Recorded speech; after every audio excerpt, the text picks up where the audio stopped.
নমস্কার বন্ধুরা, অনিফার্স world YouTube চ্যানেলে আপনাদেরকে স্বাগত। এসে গেল আরও ৫টি ডিপিএসসি থেকে অর্ডার আগামী ৪ঠা মের জন্য। শিলিগুড়ি, বাঁকুড়া, উত্তর ২৪ পরগনা, হাওড়া এবং উত্তর দিনাজপুর ডিপিএসসি থেকে। নোটিশের মূল বক্তব্য একদম সেম, আমি অলরেডি শেয়ার করে দিয়েছি বিভিন্ন জেলার ক্ষেত্রে। ৪ঠা মে ভোটের কাউন্টিংয়ের কারণে এই ডিপিএসসিগুলির আন্ডারে যে সমস্ত প্রাইমারি এবং জুনিয়র বেসিক স্কুলগুলি পড়ে তাতে মর্নিং সেশনে স্কুল হবে। তো দেখা যাচ্ছে বিভিন্ন ডিপিএসসি এমন নোটিশ করেছে ৪ঠা মে ২০২৬-এ মর্নিং সেশন তো হবে, কিন্তু কটা থেকে কটা পর্যন্ত হবে সেটা মেনশন করা নেই।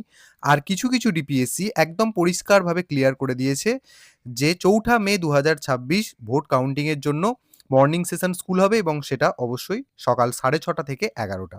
তো এখানে ৩টি ডিপিএসসি নোটিশ আমি আপনাদের সাথে শেয়ার করতে পারলাম, কিন্তু উত্তর দিনাজপুর এবং হাওড়া ডিপিএসসির এই ধরনের কোনো নোটিশ আকারে কোনো অর্ডার এখনো আসেনি। সম্ভবত ওটা হোয়াটসঅ্যাপ গ্রুপ থেকে অর্ডারটা শেয়ার করা হচ্ছে। তো যাই হোক, হোয়াটসঅ্যাপে বার্তা হলেও নোটিশটা কিন্তু অথেন্টিক একদম। অর্থাৎ উত্তর দিনাজপুর এবং হাওড়া জেলার ক্ষেত্রেও মর্নিং সেশন স্কুল হবে। তবে মাঝখান থেকে একটি গুরুত্বপূর্ণ জেলা হুগলি জেলার ক্ষেত্রে এখনও কিন্তু এরকম কোনো নোটিশ আসেনি। শনিবার হয়ে গেল, যদিও বা হুগলি ডিপিএসসি থেকে নোটিশ করা হয় তাহলে সেক্ষেত্রে ছাত্রছাত্রীদেরকে কিভাবে জানানো হবে সেটাও একটা বড় ব্যাপার।